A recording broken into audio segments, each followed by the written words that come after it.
Kau pikir aku bodoh? Dihasut sahabat untuk bercerai. Aku siram wajahnya dengan air es dan ku permalukan dia. Semoga yang sudah subscribe rezekinya lancar.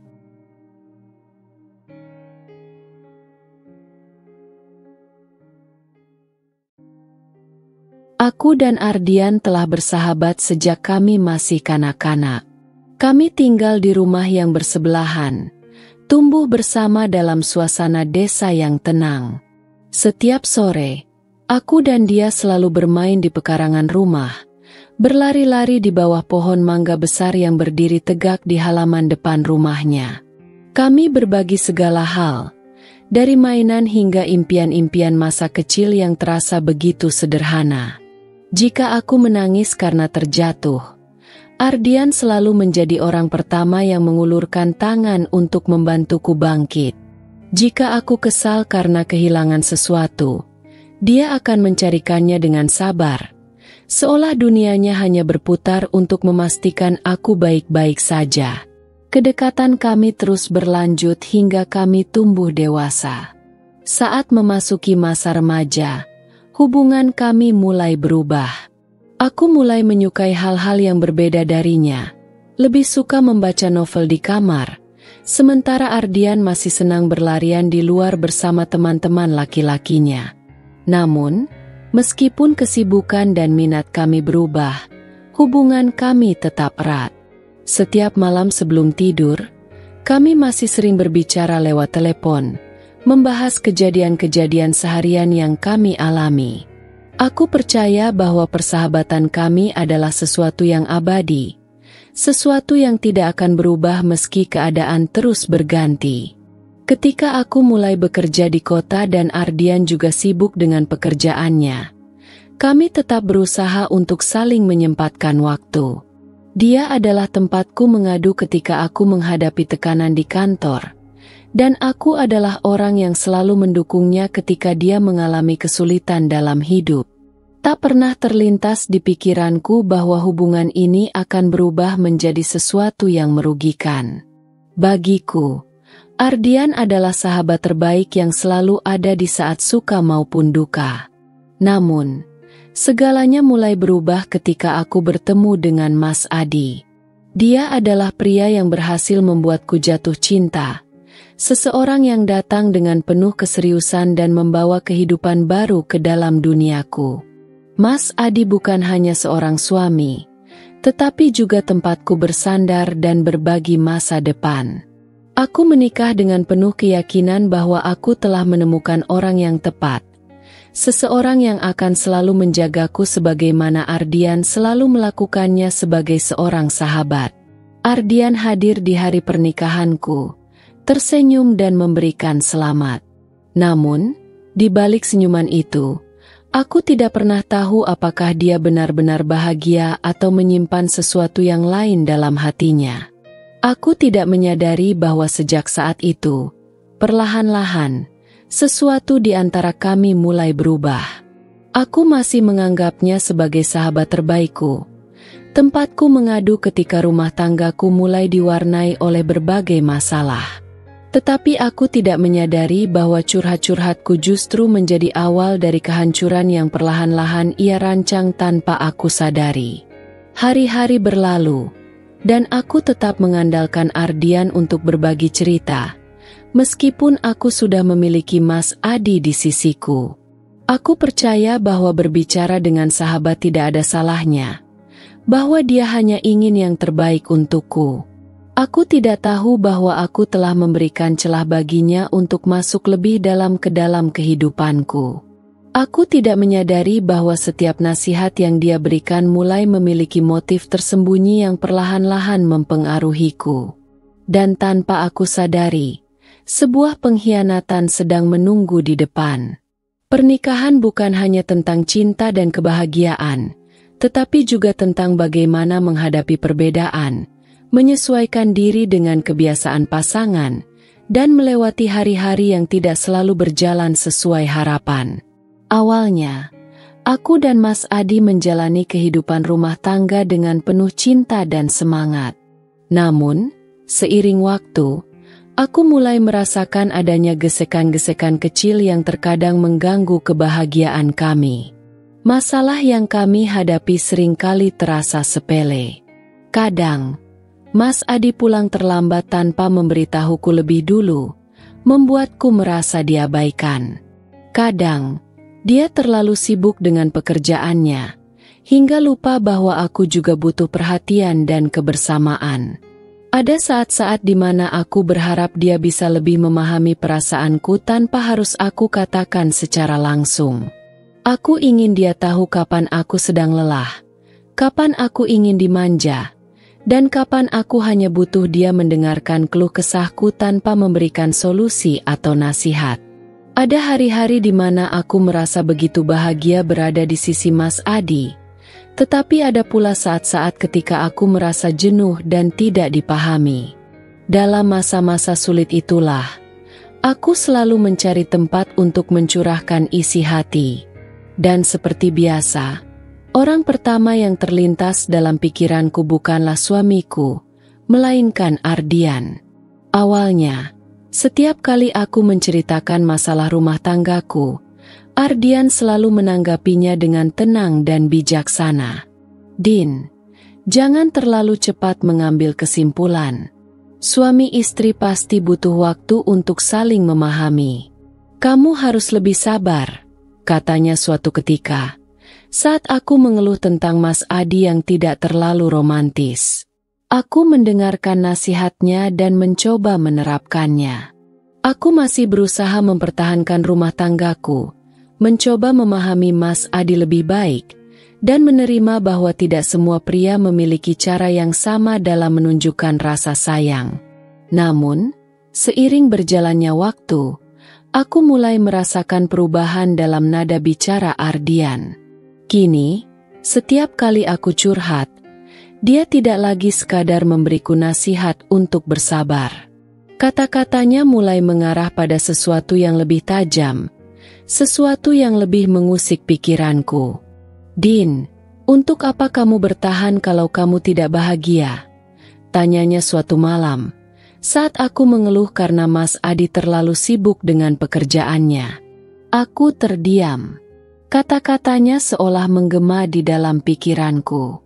Apakah benar aku tidak bahagia? Apakah selama ini aku hanya bertahan demi menjaga status sebagai seorang istri? Ardian terus melanjutkan. Kamu pantas mendapatkan seseorang yang lebih baik. Pernikahan itu bukan hanya tentang bertahan, tapi juga tentang kebahagiaan. Kalau Mas Adi tidak bisa membuatmu bahagia, kenapa kamu masih bertahan? Aku tidak bisa langsung menjawab. Selama ini, aku tidak pernah berpikir untuk mengakhiri pernikahanku. Aku hanya merasa lelah dengan masalah-masalah yang terus bermunculan. Tetapi aku tidak pernah berpikir bahwa solusi dari semua itu adalah perpisahan. Namun, sejak kata-kata itu keluar dari mulut Ardian, sesuatu di dalam hatiku mulai goyah. Setiap kali aku bertengkar dengan Mas Adi, kata-kata Ardian selalu terngiang di pikiranku. Aku mulai mempertanyakan segalanya. Aku mulai merasa bahwa mungkin selama ini aku hanya memaksakan sesuatu yang sudah tidak lagi bisa diperbaiki. Aku mulai berpikir bahwa mungkin Ardian benar, bahwa aku lebih baik sendiri. Perlahan, aku mulai berubah. Aku tidak lagi memiliki kesabaran yang sama dalam menghadapi Mas Adi. Jika dulu aku berusaha menyelesaikan masalah dengan kepala dingin, kini aku lebih sering memilih untuk diam dan menyimpan dendam kecil di dalam hati. Jika dulu aku mencoba memahami sudut pandang Mas Adi, kini aku merasa bahwa aku tidak lagi perlu berusaha terlalu keras.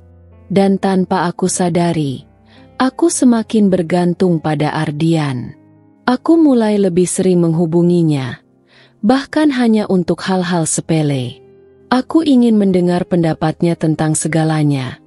Ingin tahu apa yang ia pikirkan tentang setiap pertengkaranku dengan Mas Adi. Aku merasa bahwa hanya Ardian yang benar-benar mengerti perasaanku. Mas Adi, di sisi lain, mulai merasakan perubahan dalam sikapku. Dia mulai bertanya-tanya mengapa aku semakin sering murung, semakin sering menyendiri, dan semakin jarang berbicara dengannya dengan penuh kasih seperti dulu. Aku tahu dia merasakannya, tetapi aku tidak bisa menjelaskan apa yang sedang terjadi. Yang aku tahu, setiap kali ada masalah, aku semakin yakin bahwa mungkin jalan keluar terbaik adalah berpisah. Dan aku tidak menyadari bahwa semua pikiran itu bukanlah sepenuhnya milikku, melainkan sesuatu yang perlahan ditanamkan oleh seseorang yang selama ini aku anggap sahabat terbaikku. Perubahan dalam diriku tidak bisa lagi kusembunyikan. Aku tahu Mas Adi bukan orang yang bodoh. Dia pasti menyadari ada sesuatu yang berbeda dalam sikapku. Meskipun aku selalu berusaha bersikap seolah semuanya baik-baik saja. Namun, kenyataan tidak bisa dimanipulasi selamanya. Semakin lama, kehangatan yang dulu ada di antara kami semakin memudar, tergantikan oleh kecanggungan dan jarak yang makin lebar. Aku sendiri merasa ada yang berubah dalam caraku memperlakukan Mas Adi. Jika dulu aku selalu menunggu kepulangannya dengan sabar, kini aku lebih sering membiarkan dia pulang tanpa menyambutnya. Jika dulu aku selalu berusaha mendengarkan cerita-ceritanya, kini aku lebih sering menanggapi dengan singkat atau bahkan mengabaikannya. Aku tidak lagi memiliki kesabaran untuk berdiskusi atau berkompromi. Dalam pikiranku, selalu ada bisikan halus yang mengatakan bahwa semua ini sia-sia, bahwa mungkin aku tidak perlu lagi berusaha mempertahankan sesuatu yang tidak membuatku bahagia. Mas Adi akhirnya mulai bertanya langsung kepadaku. "Dinda, ada apa dengan kamu akhir-akhir ini?" Tanyanya suatu malam, saat kami sedang makan malam di meja makan. Aku yang biasanya selalu menyajikan makanan dengan penuh perhatian, kini hanya memasaknya dengan asal. Bahkan, aku tidak terlalu peduli apakah Mas Adi menyukai menu yang kupilih atau tidak. Aku mengangkat bahu, berpura-pura tidak mengerti maksudnya. "Maksudnya?" Tanyaku datar. "Kamu berubah. Kamu jadi lebih sering diam, lebih sering menyendiri, dan aku merasa kamu mulai menjauh dariku. Apa ada sesuatu yang mengganggumu?" Aku tersenyum kecil, senyum yang terasa begitu dipaksakan. "Gak ada apa-apa, Mas. Aku cuma capek saja." Mas Adi tidak langsung membalas. Dia hanya menatapku, seolah mencoba mencari jawaban di balik wajahku yang mulai kehilangan kelembutan. Aku tahu dia ingin bertanya lebih jauh, ingin tahu apa yang sebenarnya sedang terjadi di dalam pikiranku. Namun, aku tidak memberinya kesempatan. Aku segera mengalihkan perhatian dengan beranjak dari meja makan, meninggalkan makananku yang bahkan belum habis. Sejak malam itu, Mas Adi semakin sering mengamatiku. Dia mulai lebih peka terhadap perubahan sikapku, mulai bertanya lebih banyak, dan yang paling membuatku terkejut, dia mulai mencurigai sesuatu. Suatu hari, ketika aku sedang sibuk dengan ponselku, aku melihat tatapan Mas Adi yang berbeda. Dia menatapku dengan kening berkerut, seolah sedang mempertimbangkan sesuatu dalam pikirannya. "Kamu sering banget pegang HP akhir-akhir ini," katanya pelan. Aku langsung merasa tidak nyaman. "Memangnya kenapa?" tanyaku, berusaha terdengar santai. "Kamu lebih banyak chatting daripada ngobrol sama aku. Aku penasaran, siapa yang selalu kamu hubungi?" Jantungku berdegup lebih cepat. Aku tahu bahwa aku tidak melakukan sesuatu yang secara teknis salah, tetapi entah kenapa pertanyaannya membuatku merasa seperti seorang tersangka yang sedang diinterogasi. "Biasa saja, Mas. Aku cuma ngobrol sama teman-teman." Mas Adi tidak langsung menjawab, tetapi aku bisa melihat ekspresinya berubah. Aku tahu dia tidak sepenuhnya percaya dengan jawabanku. Dia mulai menyadari bahwa aku sering tersenyum sendiri saat membaca pesan, atau tiba-tiba tampak muram setelah mendapat balasan tertentu. Dia pasti tahu ada sesuatu yang berbeda, sesuatu yang tidak biasa. Kecurigaannya semakin jelas ketika suatu hari dia melihat namaku muncul dalam panggilan masuk di ponsel Ardian saat kami sedang bertemu dengan beberapa teman lama. Aku bisa melihat bagaimana tatapan Mas Adi berubah saat melihat nama itu. Malamnya, saat kami sudah di rumah, dia akhirnya bertanya dengan lebih serius. "Dinda, kamu sering banget ngobrol sama Ardian, ya?" Aku langsung merasa dadaku sesak. "Kenapa, Mas?" "Aku cuma merasa ada sesuatu yang aneh. Kamu cerita apa saja ke dia?" Aku mulai merasa defensif. Aku tahu bahwa aku sering curhat pada Ardian, tetapi aku tidak merasa itu adalah sebuah kesalahan. Bagiku, Ardian adalah sahabat yang selalu ada untukku, seseorang yang bisa memberiku perspektif yang berbeda saat aku menghadapi masalah. Aku cuma cerita-cerita biasa. "Mas, bukannya sejak dulu aku memang dekat sama Ardian?" Mas Adi menghela napas panjang. "Iya, aku tahu. Tapi aku merasa kamu lebih sering curhat ke dia daripada ke aku. Kenapa kamu nggak cerita langsung ke aku kalau ada masalah? Kenapa harus ke Ardian?" Aku tidak langsung menjawab. Sejujurnya, aku tidak tahu bagaimana harus menjelaskan bahwa aku lebih nyaman berbicara dengan Ardian karena dia selalu memihakku. Sedangkan Mas Adi seringkali mencoba membuatku melihat sesuatu dari perspektif lain. Aku mencoba menghindari pertanyaan itu. Mas Adi terlalu curiga. "Ardian itu cuma sahabatku, Mas, nggak lebih dari itu." Namun, dari tatapan Mas Adi, aku tahu bahwa dia tidak begitu saja percaya. Dia mulai menghubungkan perubahan sikapku dengan kedekatanku dengan Ardian. Dia mulai melihat pola yang selama ini tidak kusadari, bahwa aku lebih sering meragukan pernikahanku setelah berbicara dengan Ardian, bahwa aku lebih mudah tersulut emosi setiap kali aku mengingat nasihat-nasihatnya. Aku merasa tidak nyaman dengan kecurigaan itu. Bagiku, Mas Adi mulai menyalahkan sesuatu yang tidak seharusnya menjadi masalah. Aku merasa dia tidak memahami bahwa aku hanya butuh seseorang untuk mendengarkan. Tetapi yang tidak kusadari saat itu adalah bahwa Mas Adi melihat sesuatu yang tidak bisa kulihat. Sebuah bahaya yang perlahan merayap masuk ke dalam rumah tangga kami. Sesuatu yang mungkin sudah terlambat untuk kusadari. Sejak Mas Adi mulai mencurigai hubunganku dengan Ardian, aku merasa ada jarak yang semakin nyata di antara kami. Aku bisa merasakannya dari cara Mas Adi menatapku, tidak lagi dengan penuh kehangatan, tetapi dengan tatapan yang menyimpan banyak pertanyaan. Aku tahu dia mulai mengawasi gerak-gerikku lebih dekat, seolah-olah menunggu sesuatu yang bisa mengonfirmasi kecurigaannya. Namun, aku masih menyangkal semuanya. Aku masih berpikir bahwa aku tidak melakukan kesalahan. Bagianku hanya seorang istri yang butuh teman berbicara, seseorang yang bisa memahami perasaanku tanpa menghakimi.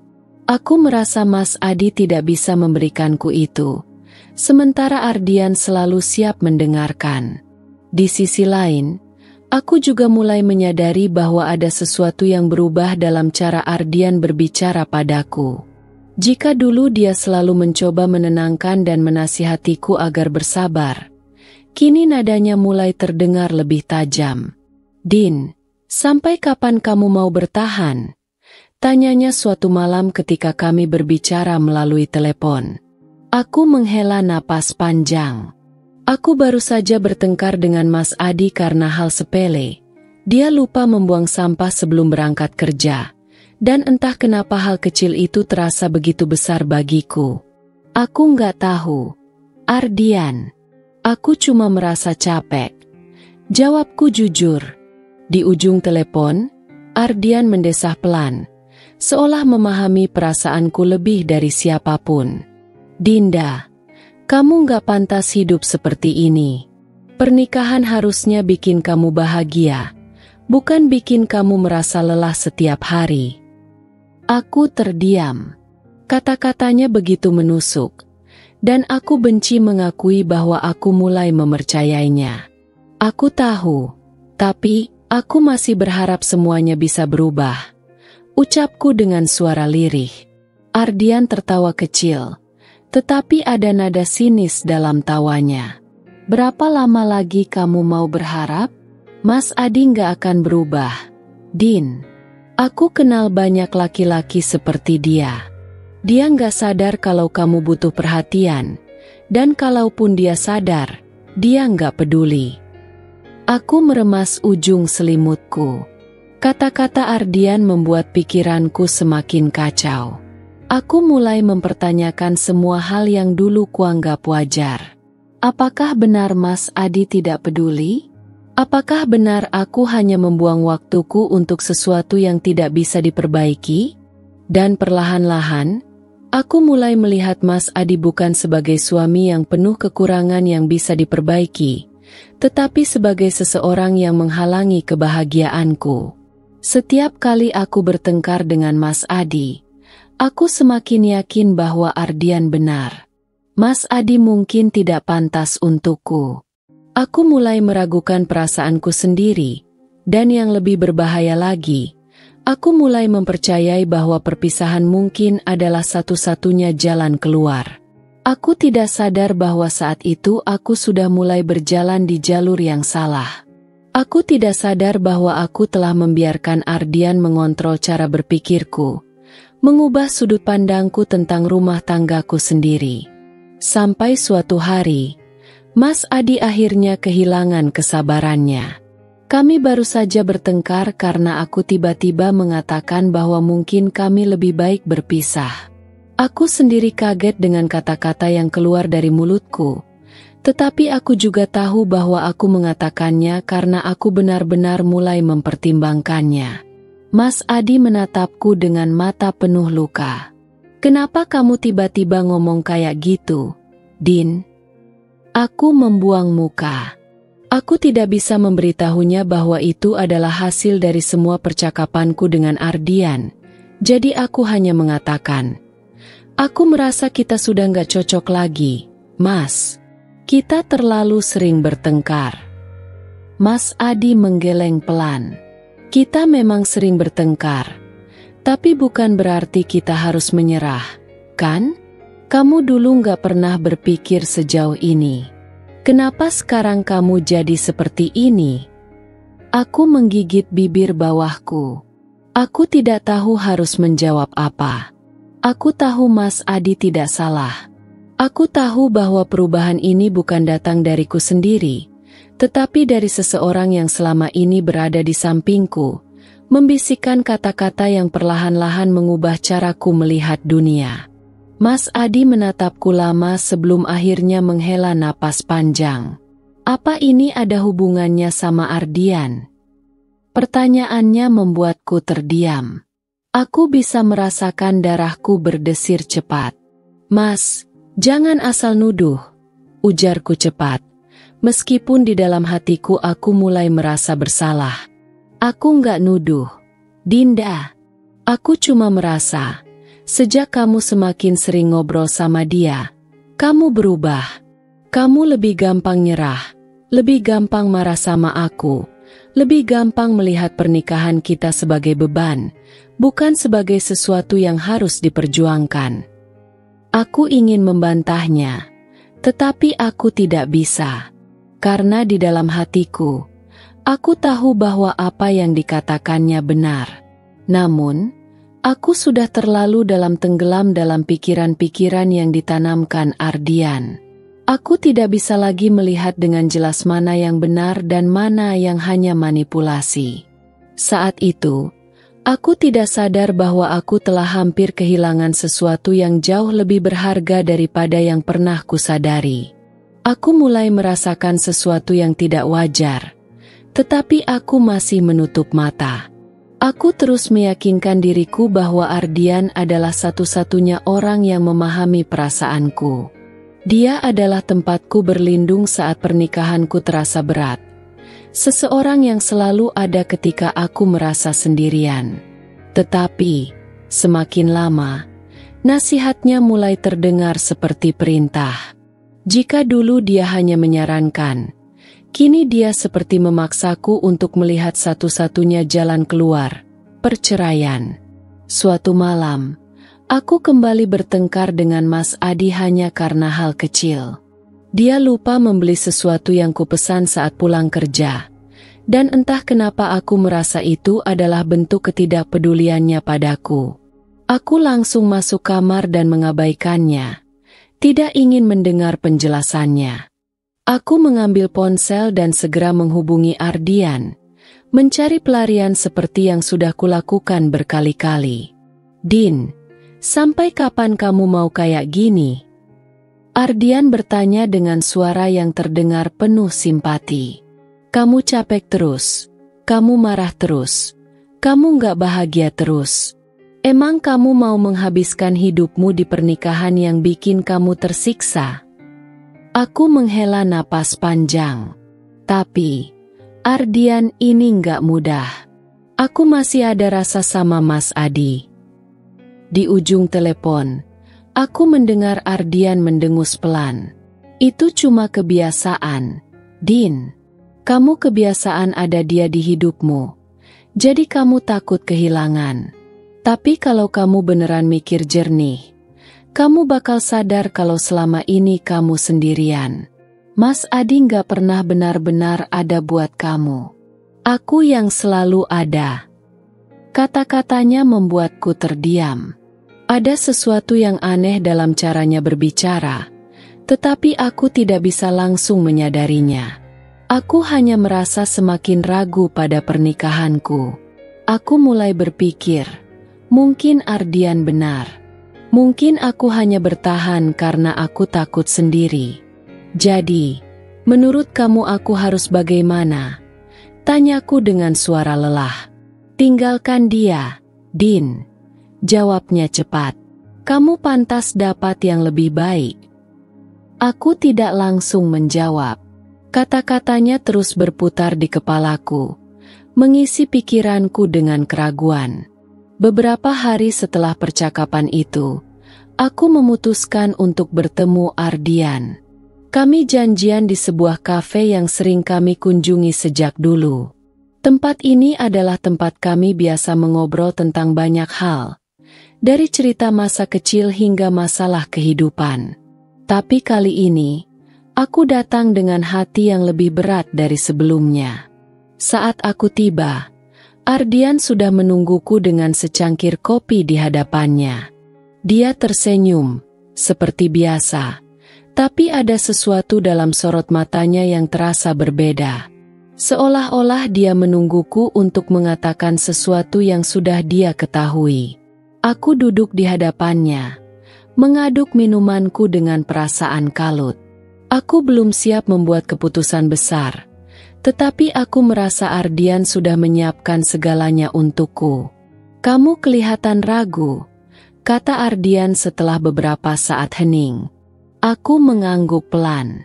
"Aku nggak tahu, Ardian.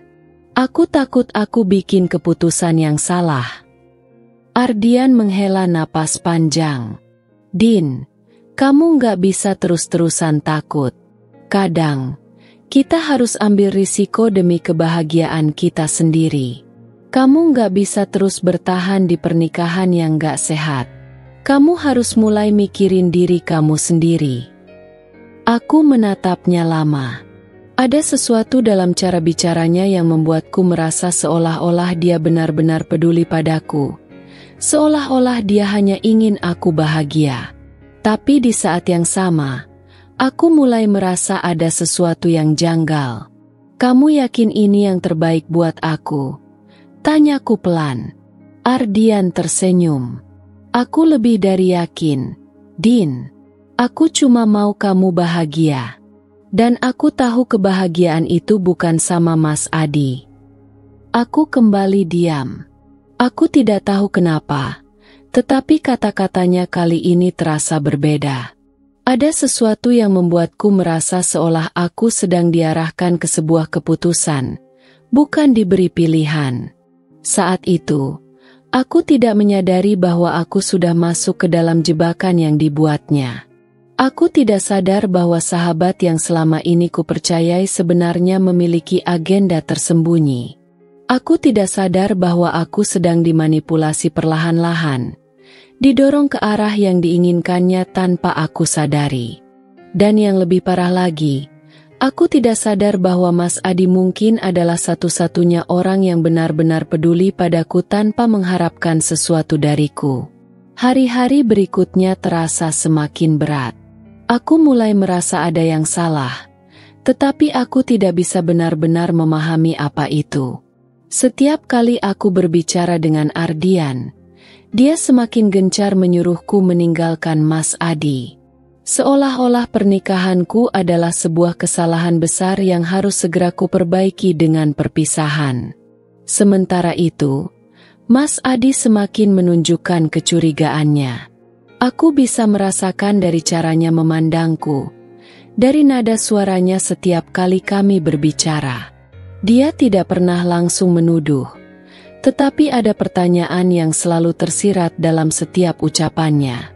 Suatu malam, ketika kami sedang makan malam bersama, suasana terasa canggung. Biasanya, meskipun kami sering bertengkar, setidaknya kami masih bisa mengobrol tentang hal-hal kecil. Namun, malam ini, hanya ada keheningan yang membuatku semakin gelisah. "Kamu lagi sibuk ya akhir-akhir ini?" tanya Mas Adi tiba-tiba. Aku mengerutkan kening. "Sibuk kenapa?" "Entahlah," katanya sambil meletakkan sendoknya. "Akhir-akhir ini, kamu sering kelihatan capek. Kayak banyak pikiran." Aku mencoba tersenyum, tetapi aku tahu senyumku tidak meyakinkan. "Cuma kerjaan aja, Mas." Mas Adi menatapku dalam. Aku bisa merasakan ada sesuatu yang ingin dia katakan, tetapi dia menahannya. "Dinda," katanya akhirnya, dengan suara lebih serius. "Aku mau tanya sesuatu. Aku harap kamu jawab dengan jujur." Jantungku mulai berdetak lebih cepat. Aku bisa menebak apa yang akan dia tanyakan. "Kamu masih sering ngobrol sama Ardian, kan?" Aku menelan ludah. "Iya." "Memangnya kenapa?" Mas Adi menghela napas panjang, lalu menatapku dengan ekspresi yang sulit kuartikan.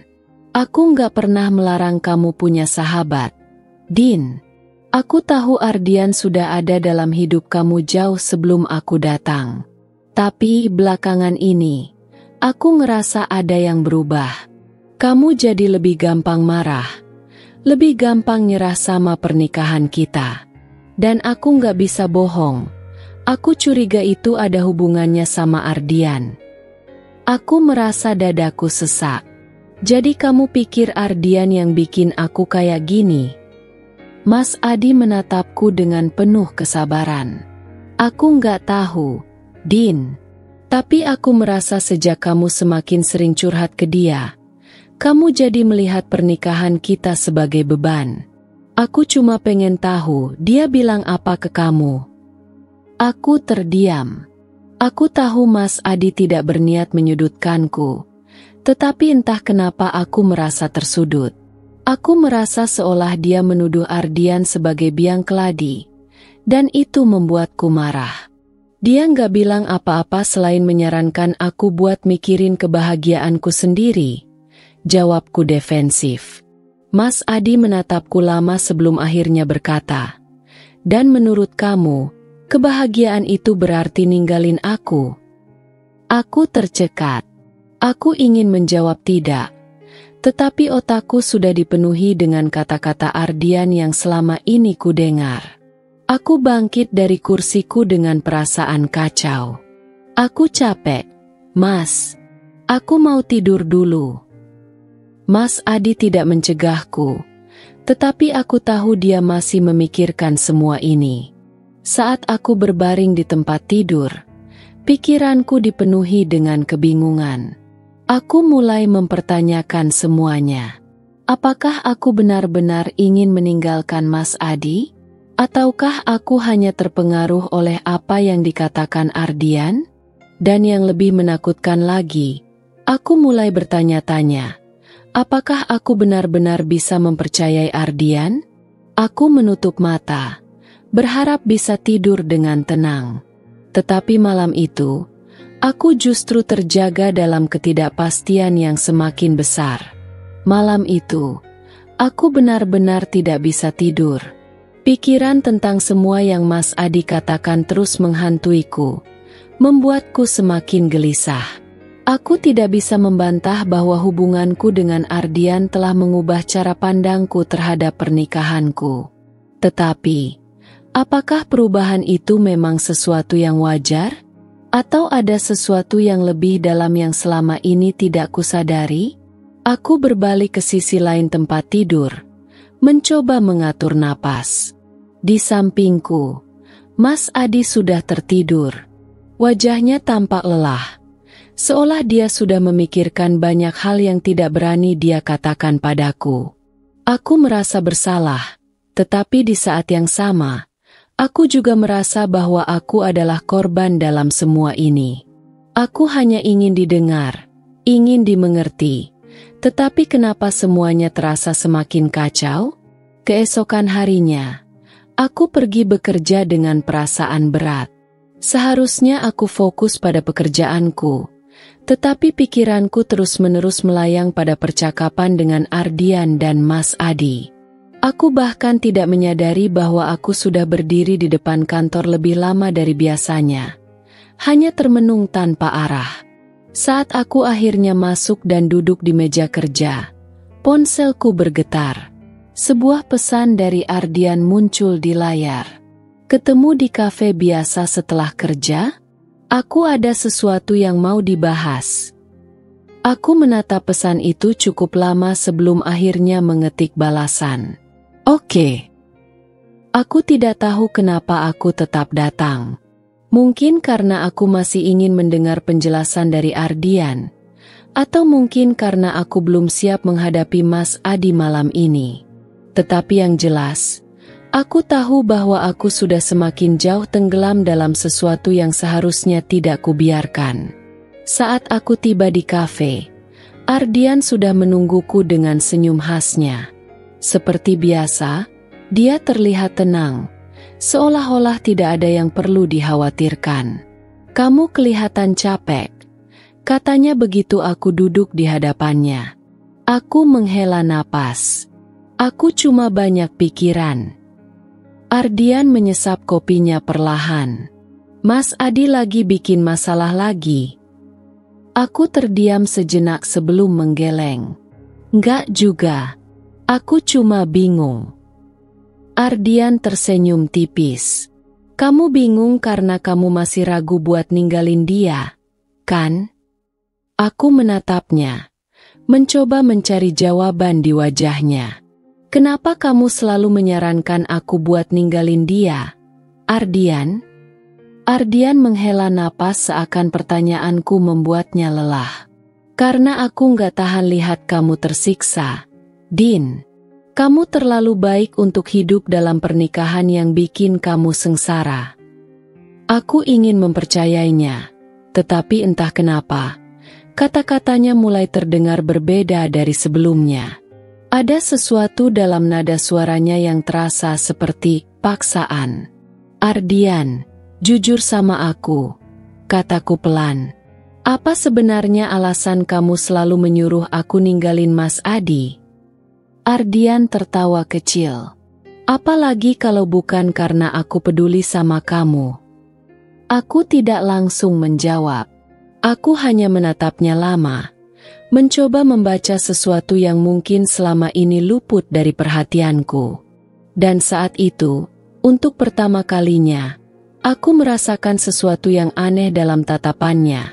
Bukan sekadar kepedulian, tetapi ada sesuatu yang lebih dalam, lebih gelap. Sejak kapan aku menjadi begitu percaya pada seseorang yang bahkan suamiku sendiri tidak percaya? Sejak kapan aku membiarkan seseorang masuk terlalu jauh dalam kehidupanku, hingga mempengaruhi keputusan-keputusan besarku? Aku merasa dingin. Bukan karena udara di kafe ini, tetapi karena ketakutan yang tiba-tiba menyelimutiku. Aku sudah terlalu dalam. Dan aku tidak tahu apakah aku bisa keluar dari ini tanpa kehilangan sesuatu yang lebih besar.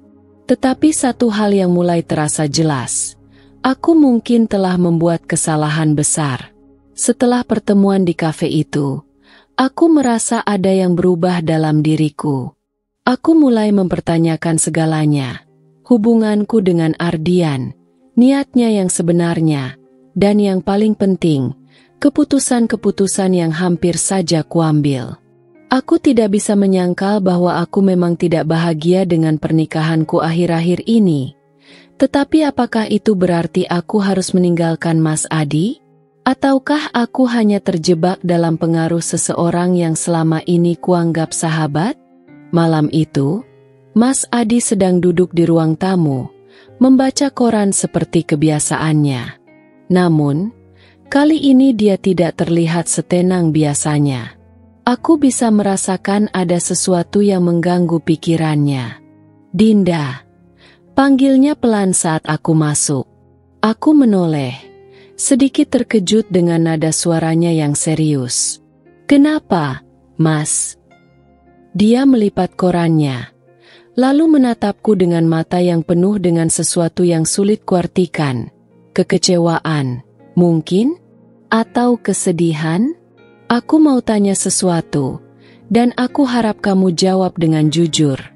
Katanya akhirnya. Jantungku berdetak lebih cepat. Apa? Mas Adi menghela napas sebelum melanjutkan. Sejak kapan kamu mulai berpikir buat ninggalin aku? Aku terdiam. Aku tidak menyangka dia akan langsung bertanya seperti itu. Aku bisa saja berbohong, mengatakan bahwa aku tidak pernah berpikir tentang perceraian. Tapi aku tahu dia tidak akan percaya. Aku enggak tahu, Mas. Jawabku akhirnya. Aku cuma merasa lelah. Dan Ardian selalu ada buat dengerin aku. Mas Adi menatapku dengan ekspresi yang semakin sulit diartikan. Jadi, Ardian yang menyuruh kamu buat ninggalin aku. Aku tersentak. Dia cuma kasih saran. Dia nggak maksud jahat. Mas Adi tersenyum tipis, tetapi senyum itu penuh dengan kesedihan. Dinda, kamu nggak sadar, ya? Kamu berubah. Kamu jadi gampang menyerah. Dulu kita selalu bisa menyelesaikan masalah bersama, tapi sekarang setiap ada masalah kecil, kamu langsung kepikiran buat pisah. Itu bukan kamu, Din. Itu bukan kita. Aku merasa sesuatu menghantam dadaku. Aku ingin membela Ardian, tetapi di saat yang sama, aku juga tidak bisa menyangkal apa yang dikatakan Mas Adi. Memang benar, aku berubah. Aku cuma takut, Mas, bisikku. Takut kalau aku bertahan, aku malah semakin tersakiti. Mas Adi mengangguk pelan. Aku ngerti, Din. Aku nggak pernah bilang pernikahan kita sempurna. Tapi kalau kamu selalu lari ke Ardian setiap kali kita ada masalah, kapan kita bisa menyelesaikannya? Aku menggigit bibirku. Aku ingin mengatakan sesuatu, tetapi tidak ada kata-kata yang terasa cukup. Lalu Mas Adi melanjutkan, dengan suara yang lebih pelan namun penuh keyakinan. Kamu tahu nggak, aku pernah nyari tahu tentang Ardian. Aku menatapnya dengan kaget. Maksudnya? Aku penasaran kenapa dia selalu mendorong kamu buat cerai. Jadi aku cari tahu tentang dia. Dan, Dinda, aku nemuin sesuatu yang mungkin harus kamu tahu. Aku merasakan jantungku berdebar semakin kencang. Aku tidak tahu kenapa, Tetapi firasatku mengatakan bahwa aku tidak akan suka dengan apa yang akan kudengar. Mas Adi mengambil ponselnya, lalu membuka sebuah foto. Dia menyerahkan ponsel itu padaku, dan saat aku melihat layar, darahku langsung berdesir. Di layar, ada foto Ardian bersama seorang wanita yang tidak kukenal. Mereka terlihat sangat akrab, tertawa bersama. Tapi yang membuatku semakin terkejut adalah caption di bawahnya. Calon suamiku, Ardian. Aku bahagia akhirnya kita bisa segera menikah. Aku menatap Mas Adi dengan kebingungan. Apa maksudnya ini? Mas Adi menghela napas panjang. Dinda, Ardian punya tunangan. Dan yang lebih mengejutkan lagi, dia udah sering terlibat dalam hubungan yang gimana ya? Bisa dibilang manipulatif. Dia sering deketin perempuan yang udah menikah, masuk ke dalam kehidupan mereka, terus pelan-pelan menghancurkan hubungan mereka. Setelah itu, dia ninggalin mereka begitu aja. Aku merasa dunia di sekitarku mulai berputar. Itu nggak mungkin, Mas. Ardian bukan orang seperti itu. Mas Adi menatapku dengan ekspresi iba. Dinda, aku ngerti kamu percaya sama dia. Tapi coba pikir lagi. Sejak kapan dia berubah? Sejak kapan dia mulai mempengaruhi cara pandang kamu terhadap pernikahan kita? Aku ingin menyangkal, ingin membela Ardian seperti yang selalu kulakukan. Tapi semakin kupikirkan, semakin aku merasa ada yang tidak beres. Aku merasakan kengerian merayap dalam hatiku. Apakah selama ini aku hanya alat bagi Ardian? Apakah aku telah begitu buta hingga tidak menyadari bahwa aku sedang dimanipulasi? Aku tidak tahu apa yang lebih menyakitkan. Kenyataan bahwa aku hampir menghancurkan rumah tanggaku sendiri, atau kenyataan bahwa sahabat yang selama ini kupercaya ternyata memiliki niat yang tidak pernah kuduga. Aku duduk terdiam di ruang tamu. Ponsel Mas Adi masih berada di tanganku. Foto Ardian bersama wanita itu terus menatapku, seolah mengejek betapa bodohnya aku selama ini. Tanganku gemetar, bukan hanya karena terkejut, tetapi juga karena amarah yang mulai membara dalam dadaku. Aku ingin menyangkal semua ini. Aku ingin percaya bahwa Ardian tetap sahabatku yang selama ini ku kenal. Tapi bagaimana bisa aku menutup mata terhadap fakta yang terpampang jelas di hadapanku? Mas Adi duduk di seberangku, menunggu reaksiku. Matanya penuh dengan kelelahan. Tapi aku bisa melihat bahwa dia masih peduli. Dia tidak ingin aku terjerumus lebih dalam. Tapi aku merasa dikhianati oleh seseorang yang paling kupercaya setelah suamiku sendiri. Dinda, Mas Adi akhirnya membuka suara. Aku nggak mau kamu tersakiti. Aku nggak mau lihat kamu dimanipulasi sama orang yang nggak pantas. Aku menggigit bibirku, menahan air mata yang mulai menggenang di pelupuk mata. Keesokan harinya, aku sengaja menghubungi Ardian dan meminta bertemu di kafe biasa. Suaraku terdengar seperti biasa, seolah aku tidak tahu apa-apa. Aku ingin melihat reaksinya. Aku ingin mendengar kebohongannya untuk terakhir kalinya sebelum aku menjatuhkan pukulan telak yang dia tidak akan pernah lupakan. Aku tahu bahwa sikapku yang terlalu mendengar omongan Ardian telah membuat hubungan kami merenggang. Aku mulai menyadari betapa berbahayanya memiliki seseorang yang terus-menerus menyusupkan keraguan dalam pikiranku. Aku mulai mempertanyakan apakah aku telah terlalu bergantung pada Ardian selama ini. Untuk menghilangkan kegelisahanku, aku memutuskan untuk menemui Ardian di kafe tempat kami biasa bertemu.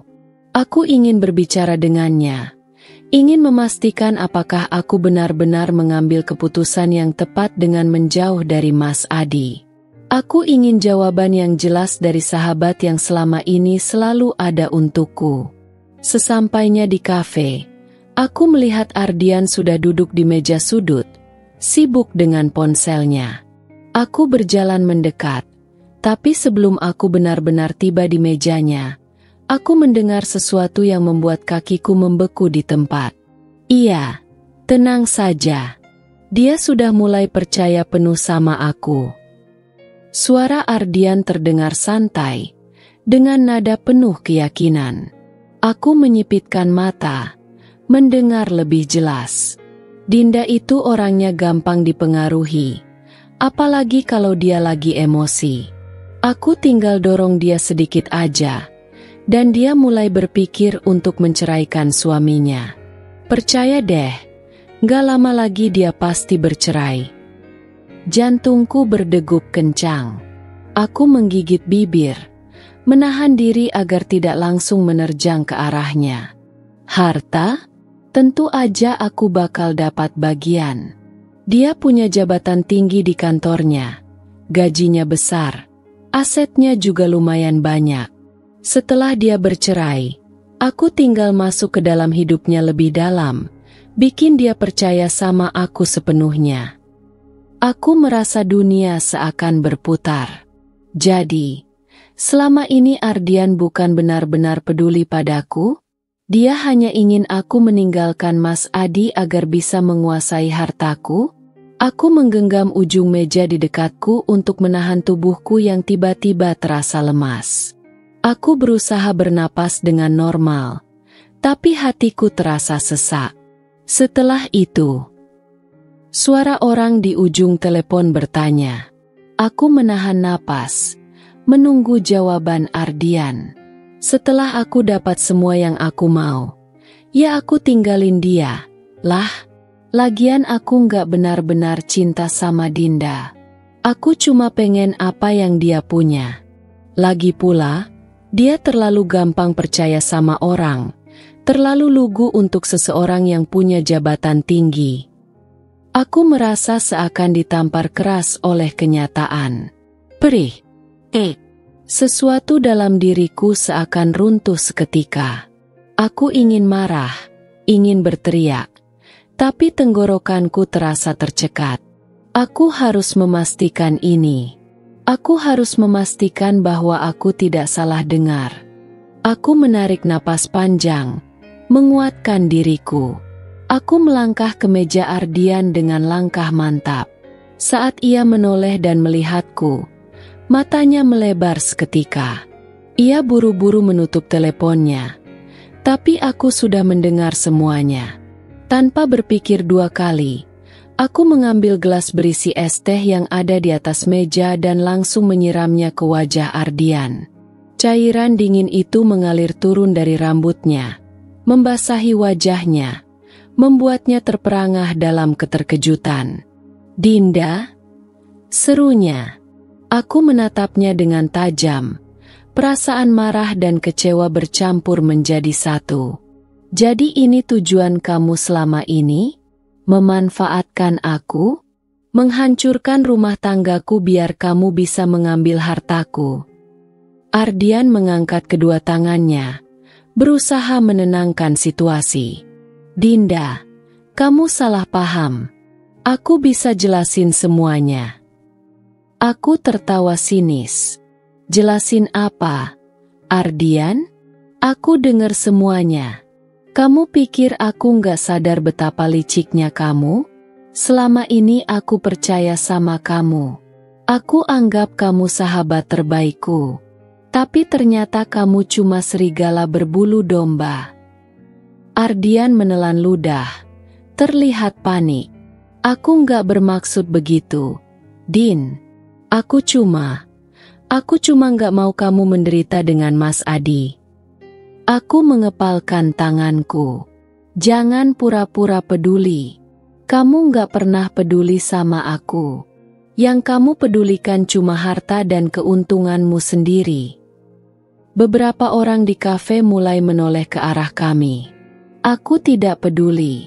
Biarkan mereka mendengar. Biarkan mereka tahu siapa Ardian sebenarnya. Aku menggeleng. Air mata hampir jatuh. Tapi aku menahannya. Aku tidak akan menangis untuk orang seperti Ardian. Aku bodoh karena percaya sama kamu. Aku bodoh karena menganggapmu sebagai orang yang benar-benar peduli padaku. Tapi tidak lagi, Ardian. Ini terakhir kalinya aku berbicara denganmu. Aku nggak mau lihat wajahmu lagi, dan aku nggak mau kamu pernah menghubungiku lagi. Aku berbalik, melangkah pergi dengan hati yang masih bergejolak. Aku tahu satu hal dengan pasti, aku telah melepaskan seseorang yang seharusnya tidak pernah ada dalam hidupku. Aku telah melepaskan diri dari seseorang yang hampir menghancurkan hidupku. Dan kali ini, aku tidak akan membiarkan siapapun mengendalikan kebahagiaanku lagi. Aku pulang dengan perasaan campur aduk. Marah, kecewa, lega, sekaligus sedikit hampa. Bagaimana bisa seseorang yang telah bersamaku sejak kecil ternyata memiliki niat seburuk itu? Ardian bukan sekadar sahabat. Dia seperti saudara yang selalu ada untukku sejak dulu. Dan sekarang, aku harus menghapusnya dari hidupku, seakan semua kenangan itu tidak pernah ada. Setibanya di rumah, Mas Adi sudah menungguku di ruang tamu. Aku bisa melihat kegelisahan di wajahnya, seolah dia tahu apa yang baru saja terjadi. Aku menatapnya dengan mata yang masih menyisakan kemarahan dan kesedihan. Lalu tanpa berpikir panjang, aku mendekat dan memeluknya erat. "Mas, aku bodoh," bisikku. Suaraku bergetar menahan tangis yang kutahan sejak tadi. Aku bodoh karena percaya sama dia. Aku hampir kehilangan rumah tangga kita karena aku terlalu buta. Mas Adi menghela napas panjang sebelum membalas pelukanku dengan erat. Tangannya mengusap punggungku dengan lembut, seakan mencoba menenangkan gejolak yang masih mengamuk dalam dadaku. "Aku nggak akan bilang kamu bodoh, Din," katanya pelan. "Aku tahu kamu orang yang tulus. Kamu percaya sama orang yang selama ini kamu anggap sahabat. Tapi kadang, orang yang kita percaya justru yang paling bisa melukai kita." Aku mengangguk pelan, merasakan air mataku akhirnya jatuh. Aku tidak ingin menangis untuk Ardian, tapi aku tidak bisa menyangkal bahwa ini menyakitkan. Mas Adi melepas pelukannya sedikit, menatapku dengan lembut. "Apa dia mengaku?" Aku tertawa kecil, meskipun rasanya lebih seperti tawa pahit. "Dia nggak bisa ngelak lagi." Aku menyiram mukanya dengan air es di depan banyak orang. Mas Adi terkekeh pelan, tetapi aku bisa melihat kebanggaan di matanya.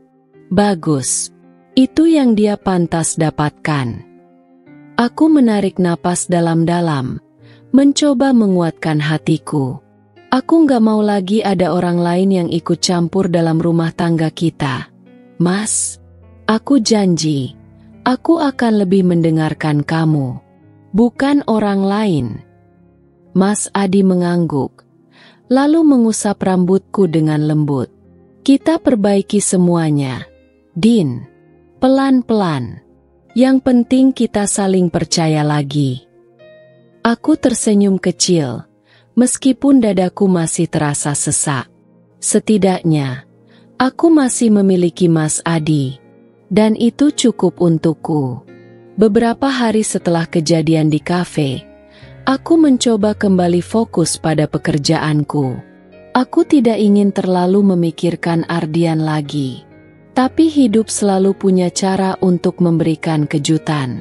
Suatu pagi, saat aku sedang di kantor, ponselku bergetar.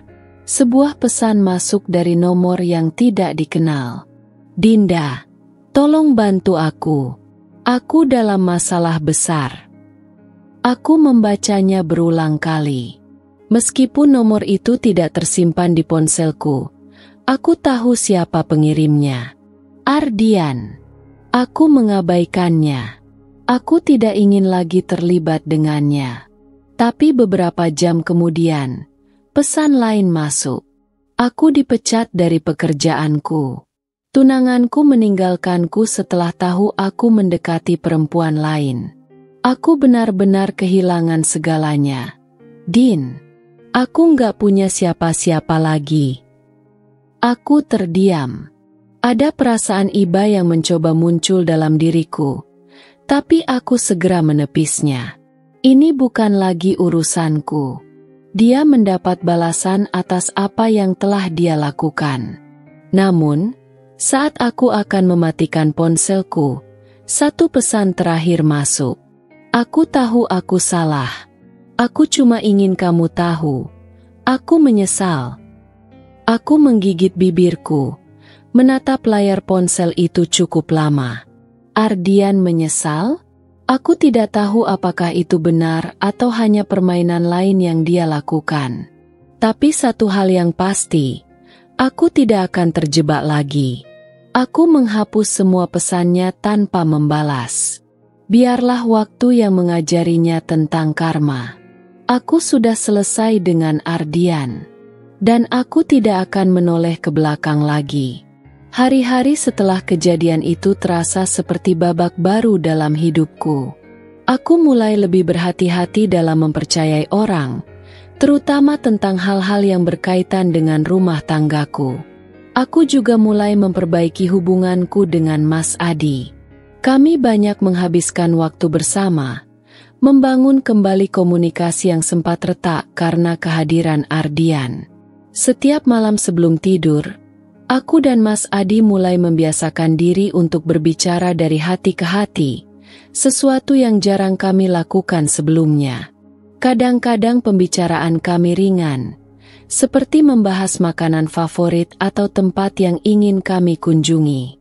Tapi ada juga malam-malam di mana kami berbicara lebih dalam, tentang perasaan, harapan, dan ketakutan masing-masing.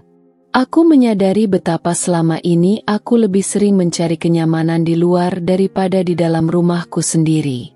Aku menyesal telah membuat Mas Adi merasa tersisih. Padahal dia adalah orang yang seharusnya menjadi tempatku berbagi segalanya.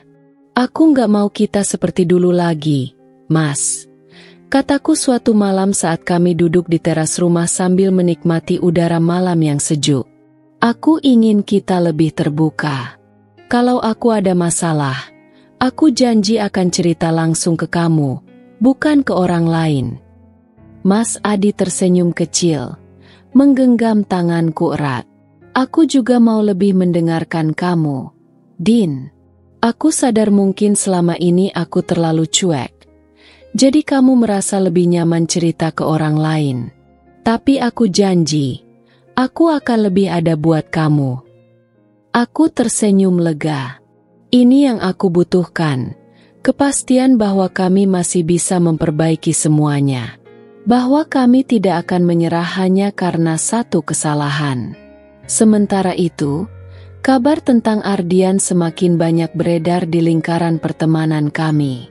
Rupanya, setelah insiden di kafe, banyak orang mulai mengetahui siapa Ardian sebenarnya. Tunangannya memutuskan pertunangan mereka setelah mengetahui bahwa Ardian memiliki niat buruk terhadapku. Perusahaan tempatnya bekerja juga mendengar tentang kelakuannya dan memutuskan untuk memecatnya. Suatu siang, aku bertemu dengan salah satu teman lama kami, Rina, saat sedang makan siang di luar kantor. Kamu tahu nggak, Din? Ardian benar-benar jatuh ke titik terendah sekarang, kata Rina sambil mengaduk minumannya. Dia kehilangan semuanya dalam sekejap. Tunangannya pergi, pekerjaannya hilang, bahkan orang-orang mulai menjauhinya. Aku terdiam, tidak tahu bagaimana harus bereaksi. Aku dengar sekarang dia terlilit utang juga, lanjut Rina. Ternyata selama ini dia hidup lebih besar pasak daripada tiang. Dia sering minjam uang ke sana-sini buat jaga gengsinya. Aku menarik napas panjang. Aku tidak merasa senang mendengar penderitaan Ardian, tapi aku juga tidak merasa kasihan. Dia menuai apa yang dia tanam. Aku pernah memberinya kepercayaan penuh, dan dia mengkhianatinya. Kini, dia harus menerima akibatnya sendiri. Aku cuma berharap dia belajar dari semua ini, kataku akhirnya. Aku nggak mau dia masuk lagi ke dalam hidupku. Aku sudah cukup dikecewakan. Rina mengangguk setuju. Iya, Din. Kamu sudah cukup baik. Sekarang, fokus aja ke hidup kamu sendiri. Kamu berhak bahagia. Aku tersenyum. Ya, aku berhak bahagia. Dan kali ini, aku tidak akan membiarkan siapapun merusaknya. Malam itu, aku duduk di kamar dengan buku harian di tanganku. Aku membuka halaman kosong dan mulai menulis. Aku menuliskan semua yang telah terjadi. Bagaimana aku hampir kehilangan segalanya karena kepercayaanku yang salah. Bagaimana aku menemukan kembali kekuatan dalam diriku. Dan bagaimana aku memilih untuk memperjuangkan rumah tanggaku. Setelah selesai menulis, aku menutup buku itu dan menatap Mas Adi yang sedang membaca di sebelahku. Aku tersenyum dan menyandarkan kepalaku ke bahunya. Kamu tahu, Mas? Aku bersyukur kita masih bisa bersama. Bisikku pelan. Mas Adi menutup bukunya dan menatapku dengan lembut.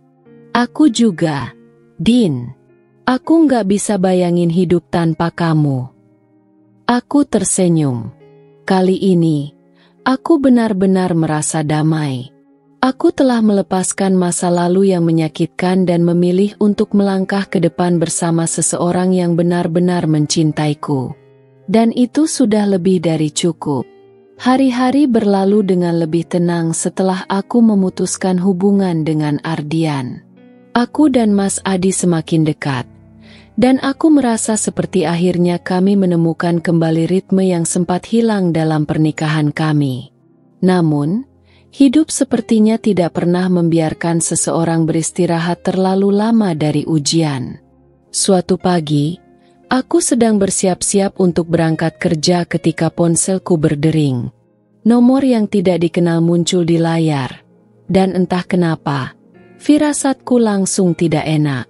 Aku ragu sejenak sebelum mengangkatnya. Halo. Di seberang sana, suara yang sudah lama tidak ingin kudengar lagi menyapa dengan nada penuh keputusasaan. Dinda, tolong aku. Aku terdiam. Aku bisa mengenali suara itu dimanapun. Ardian. Aku nggak tahu harus ke siapa lagi. Aku benar-benar hancur sekarang. Suaranya terdengar serak. Seolah dia sudah berhari-hari tidak tidur. Aku nggak punya pekerjaan. Aku terlilit utang. Dan orang-orang mulai menjauh dariku. Aku bahkan hampir kehilangan tempat tinggal. Aku mengepalkan tanganku. Ada perasaan iba yang muncul. Tapi aku menepisnya. Aku ingat bagaimana dulu dia mencoba menghancurkan pernikahanku. Aku ingat bagaimana dia memanipulasiku untuk meninggalkan Mas Adi hanya demi ambisinya sendiri.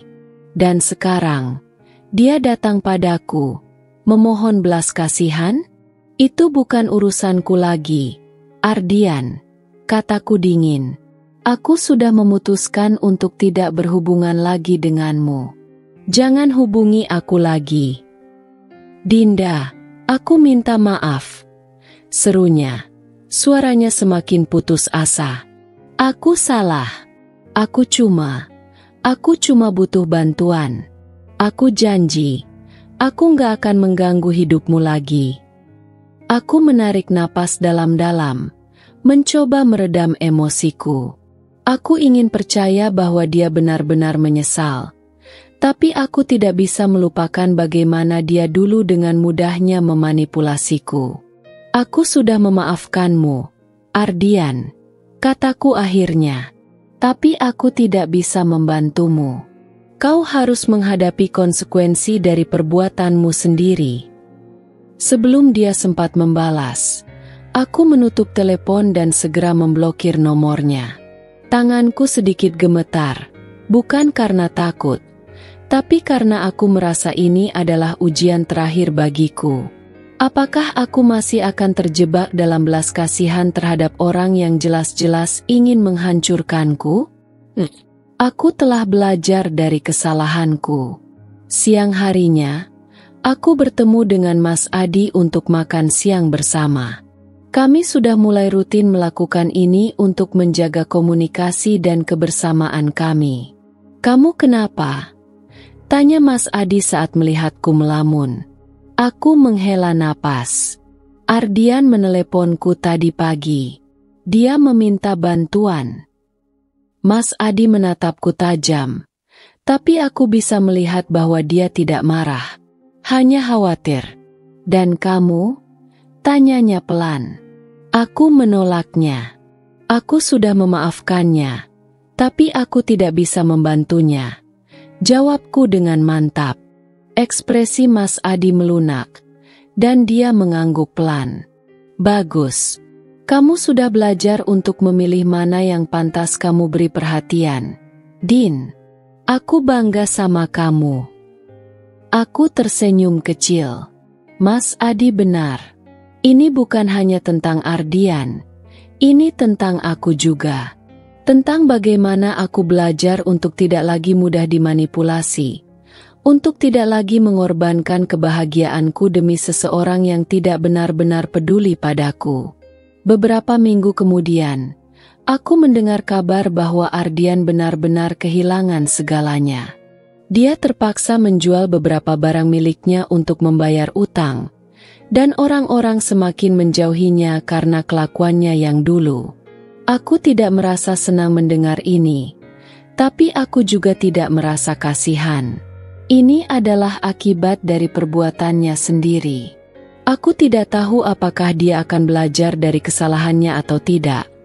Tapi itu bukan lagi urusanku. Aku sudah memilih untuk melanjutkan hidupku, dan aku tidak akan menoleh ke belakang lagi. Malam itu, aku dan Mas Adi duduk di teras rumah, menikmati udara malam yang sejuk. Aku menggenggam tangannya erat, merasa lebih tenang dari sebelumnya. "Terima kasih, Mas," kataku pelan. "Untuk apa?" tanyanya sambil tersenyum.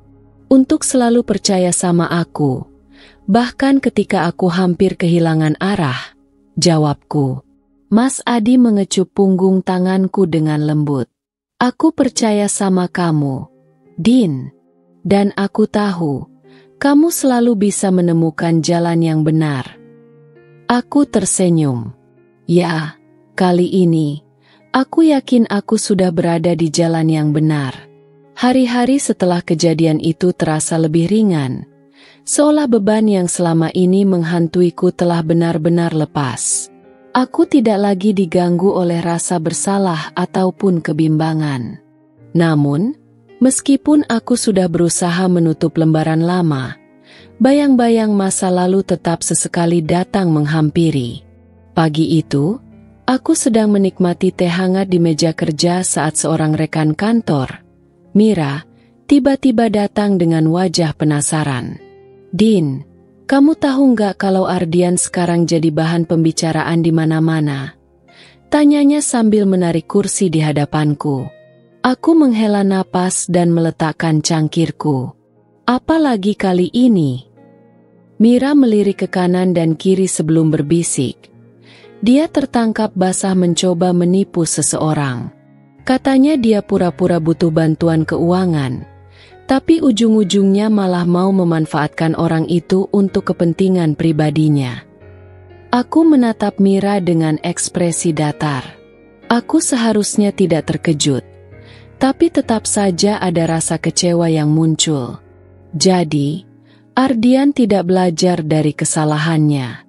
Dia tetap menggunakan cara lamanya untuk bertahan, bahkan setelah semua yang terjadi. "Korbannya siapa?" tanyaku akhirnya. "Seorang pengusaha yang cukup ternama di kota ini," jawab Mira. "Untungnya, orang itu punya banyak koneksi, jadi Ardian langsung dilaporkan ke pihak berwajib."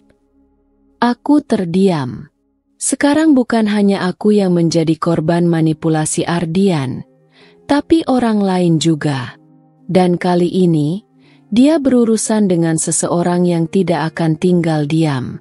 Mira menatapku dengan ragu. Din, kamu baik-baik saja? Aku tersenyum tipis. Aku baik-baik saja, Mir. Hanya merasa prihatin. Tapi aku sudah tidak ada urusan dengannya. Malamnya, aku menceritakan kejadian itu kepada Mas Adi saat kami makan malam bersama. Dia benar-benar nggak berubah, Mas, kataku sambil meletakkan sendokku. Aku kira dia akan belajar dari semua yang terjadi, tapi ternyata dia masih melakukan hal yang sama. Mas Adi menghela napas panjang. Beberapa orang memang sulit berubah, Din. Apalagi kalau mereka tidak mau mengakui kesalahan mereka sendiri. Aku mengangguk pelan. Dulu, aku terlalu percaya sama dia. Aku pikir dia sahabat terbaikku, seseorang yang selalu ada untukku. Tapi sekarang aku sadar, dia hanya ada ketika dia membutuhkan sesuatu dariku. Mas Adi menggenggam tanganku dengan lembut. Yang penting sekarang kamu sudah lepas dari dia. Dan yang lebih penting lagi, kamu sudah belajar untuk tidak mudah terpengaruh oleh orang lain. Aku menatap suamiku dengan penuh rasa syukur. Dia benar. Aku sudah belajar. Aku sudah tumbuh menjadi seseorang yang lebih kuat. Dan aku tidak akan membiarkan masa lalu menggangguku lagi. Beberapa hari kemudian, aku mendapat kabar bahwa Ardian akhirnya dijebloskan ke dalam tahanan karena kasus penipuan. Kali ini, tidak ada lagi yang bisa membantunya. Aku duduk di depan meja kerjaku, merenungkan semua yang terjadi. Dulu, aku mungkin akan merasa iba. Aku mungkin akan tergoda untuk memberikan kesempatan kedua. Tapi tidak lagi. Aku telah memberikan banyak kesempatan, dan semuanya disia-siakan. Kini, aku hanya berharap dia benar-benar belajar dari semua ini. Aku menghela napas, lalu membuka agenda kerja yang ada di mejaku. Hidup terus berjalan, dan aku tidak akan membiarkan masa lalu menghentikanku.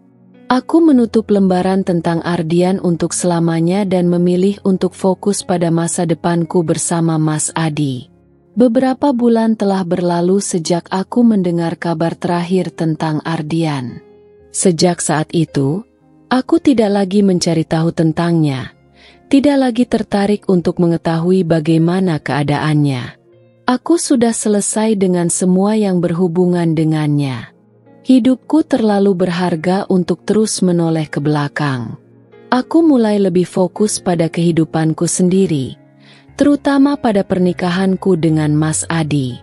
Kami semakin dekat, lebih banyak berbicara, lebih sering menghabiskan waktu bersama. Aku menyadari bahwa kebahagiaan dalam rumah tangga bukan hanya tentang bagaimana kita menyelesaikan masalah, tapi juga bagaimana kita menjaga agar tidak ada celah bagi masalah itu untuk tumbuh. Suatu malam, kami duduk berdua di teras rumah setelah makan malam. Udara terasa sejuk, angin malam berhembus lembut, membawa ketenangan yang selama ini kurindukan. Kamu kelihatan lebih bahagia sekarang, Din, kata Mas Adi sambil menggenggam tanganku. Aku tersenyum, menatapnya dengan penuh rasa syukur. Aku memang lebih bahagia, Mas. Aku merasa seperti menemukan diriku lagi, tanpa bayang-bayang masa lalu. Mas Adi mengangguk. Aku juga merasa begitu. Aku merasa kita lebih dekat sekarang, lebih mengerti satu sama lain. Aku menghela napas pelan, merasakan ketenangan yang memenuhi dadaku. Dulu, aku selalu mencari orang lain untuk memahami perasaanku, untuk mendengarkan keluh kesahku. Tapi sekarang aku sadar, aku sudah memiliki seseorang yang selalu ada untukku sejak awal. Aku hanya perlu lebih terbuka padamu. Mas Adi tersenyum hangat, lalu menarikku ke dalam pelukannya. Dan aku janji, Aku akan selalu ada untuk mendengarkan kamu, Din. Kamu gak perlu mencari tempat lain untuk berbagi beban. Aku suamimu, dan aku akan selalu menjadi tempatmu pulang. Aku menutup mataku, membiarkan kata-katanya meresap ke dalam hatiku. Ini adalah kebahagiaan yang sebenarnya. Bukan kebahagiaan yang bergantung pada orang lain. Bukan kebahagiaan yang bisa dirusak oleh omongan seseorang. Tapi kebahagiaan yang tumbuh dari kepercayaan dan cinta yang tulus. Di kantor, aku semakin berkembang dalam karierku. Aku belajar untuk lebih tegas, lebih percaya diri, dan tidak mudah terpengaruh oleh omongan orang lain. Aku tahu siapa diriku. Aku tahu apa yang aku inginkan. Dan aku tahu bahwa aku tidak lagi bisa dipermainkan oleh siapapun. Suatu hari, aku mendapat kabar bahwa Ardian akhirnya dijatuhi hukuman atas kejahatannya. Aku hanya mendengar sekilas dari rekan kantorku, tapi aku tidak tertarik untuk mencari tahu lebih lanjut. Itu adalah konsekuensinya, dan aku tidak lagi memiliki tempat untuknya dalam pikiranku. Mira, salah satu temanku di kantor, sempat bertanya, "Kamu nggak penasaran, Din? Gimana kabarnya sekarang?" Aku hanya tersenyum dan menggeleng. "Enggak, Mir. Aku sudah selesai dengan dia. Sekarang aku hanya ingin fokus ke hidupku sendiri." Mira mengangguk mengerti. "Bagus, Din. Kamu pantas mendapatkan kebahagiaan tanpa bayang-bayang masa lalu." Dan aku tahu, dia benar. Malam itu, aku dan Mas Adi merayakan ulang tahun pernikahan kami yang keempat. Kami tidak mengadakan pesta besar, hanya makan malam sederhana di rumah dengan cahaya lilin dan musik yang lembut. Aku menatap wajah suamiku yang penuh kasih, merasa bersyukur bahwa aku masih memiliki kesempatan untuk memperbaiki semuanya. "Mas, kalau aku bisa mengulang waktu, aku ingin lebih menghargai pernikahan kita sejak awal," kataku lirih. Mas Adi menggenggam tanganku, menatapku dengan lembut. "Tidak perlu mengulang waktu, Din. Yang penting, kita sudah belajar dan tidak akan mengulangi kesalahan yang sama." Aku tersenyum, merasa hatiku penuh dengan rasa hangat. Ya, aku telah belajar. Aku telah melalui banyak hal, kehilangan sahabat yang dulu sangat kupercayai, hampir kehilangan rumah tanggaku, dan berjuang untuk kembali ke jalan yang benar. Tapi semua itu membentukku menjadi pribadi yang lebih kuat, lebih dewasa, dan lebih menghargai apa yang benar-benar penting dalam hidupku. Dan malam itu, aku tahu bahwa aku telah menemukan kebahagiaan yang sejati, bukan dari orang lain, bukan dari masa lalu, tetapi dari diriku sendiri dan dari cinta yang ada di dalam rumah tanggaku. Aku tidak lagi melihat ke belakang, karena masa depan yang lebih cerah sudah menungguku di depan sana.